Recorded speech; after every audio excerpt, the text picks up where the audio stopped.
Mun nimi on Essi, tervetuloa taukajumppaan. Tämän videon teemana on niska. Ensimmäinen liike on kombinaatioliike, eli liikkeessä liikutetaan käsiä ja päätä. Käsien liike on yksinkertainen. Viedään kädet hartiatasolle, kyynärpäät koukussa ja käsiä liikutetaan vain eteen ja sitten sivulle rutistetaan lapoja yhteen. Ja samalla kun viedään käsiä sivulle ja rutistetaan lapoja yhteen, pää liikkuu taakse. Eli liikutetaan päätä taakse niin, että syntyy kaksoisleuka ja katse pysyy eteenpäin koko ajan. Eli käsiä viedään eteen, sivulle rutistus ja samalla viet päätä taakse kaksoisleuka ja rentoutus. Eli kädet eteen, sivulle ja kaksoisleuka ja rentoutus. Hyvä. Tehdään tämä liike 10 kertaa. Aloitetaan. Kädet hartiatasolle, kyynärpäät koukussa. Käsiä eteen, sivulle, laparutistus ja päävienti taakse, rentoutus. Kädet eteen, sivulle, päävienti taakse, kaksoisleuka ja rentoutus. Vielä 8. Eteen, sivulle, rutistus, kaksoisleuka ja rentoutus. Eteen, sivulle, rutistus, kaksoisleuka ja rentoutus. Ja uudestaan. Eteen, sivulle, rutistus, kaksoisleuka ja rentoutus. Hyvä.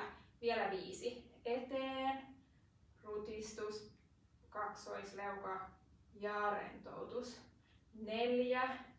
Sivulle, rutistus, kaksoisleuka ja rentoutus.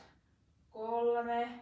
Sivulle, rutistus, kaksoisleuka ja rentoutus. 2. Sivulle, laparutistus, kaksoisleuka ja rentoutus. Ja viimeinen, sivulle, rutistus, kaksoisleuka ja rentoutus. Hyvä. Voit laskea kädet, pyöritä hieman olkapäitä ja siirrytään seuraavaan liikkeeseen. Nyt keskitytään yläniskaan. Elikkä nojaa eteenpäin, katse noin 1,5 metriä päähän lattiaan. Ja tässä liikkeessä viet taas hieman leukaa kohti rintakehää, pitkität niskan ja lähdet liikuttamaan päätä eteen ja taakse. Hyvin samanlainen liike kuin äskeisessä liikkeessä. Ja kun tämä liike tuntuu siltä, että se sujuu, jätä se yläasentoon, eli jännittyneeseen asentoon, ja siitä lähde liikuttamaan päätä nyökkäävästi ylös ja alas. Ja tehdään tätä liikettä nyt 20 toistoa.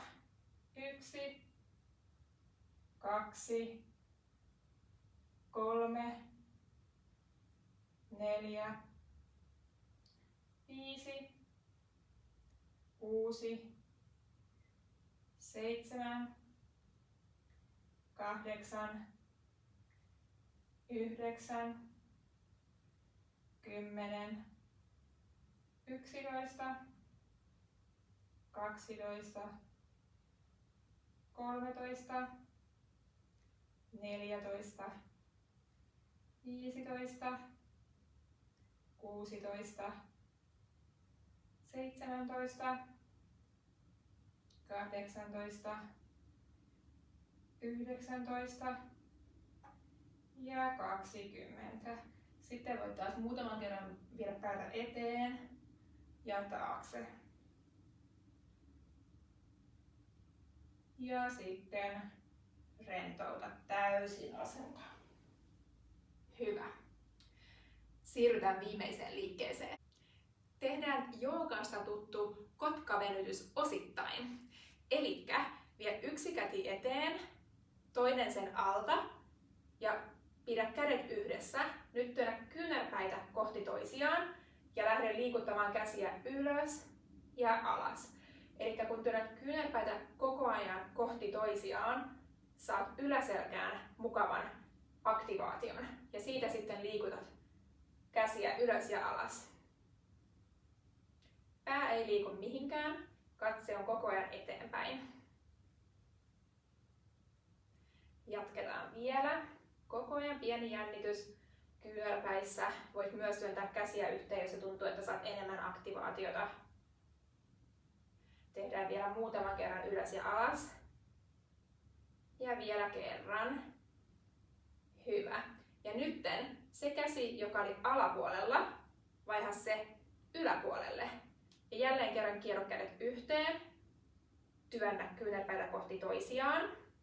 Ja lähde viemään käsiä ylös ja alas. Yläselän liikkuvuus vaikuttaa myös niskan liikkuvuuteen. Sen takia sitä on hyvä harjoittaa. Koko ajan pieni jännitys kyynärpäissä ja käsissä, jos siitä saa enemmän aktivaatiota. Ja tässä on yleensä puoliero, jompikumpi puoli voi tuntua enemmän. Se on täysin normaalia. Emme ole täysin symmetrisiä yleisestikään. Vielä muutaman kerran ylös ja alas ja viimeisen kerran. Ja voit rentouttaa. Ja taas pyörittele hieman olkapäitä. Ja voit myös taivuttaa päätä puolelta toiselle muutaman kerran. Hyvä. Ja sitten rentouta keskellä. Tässä oli tämä taukojumppa. Kiitos kun katsoit.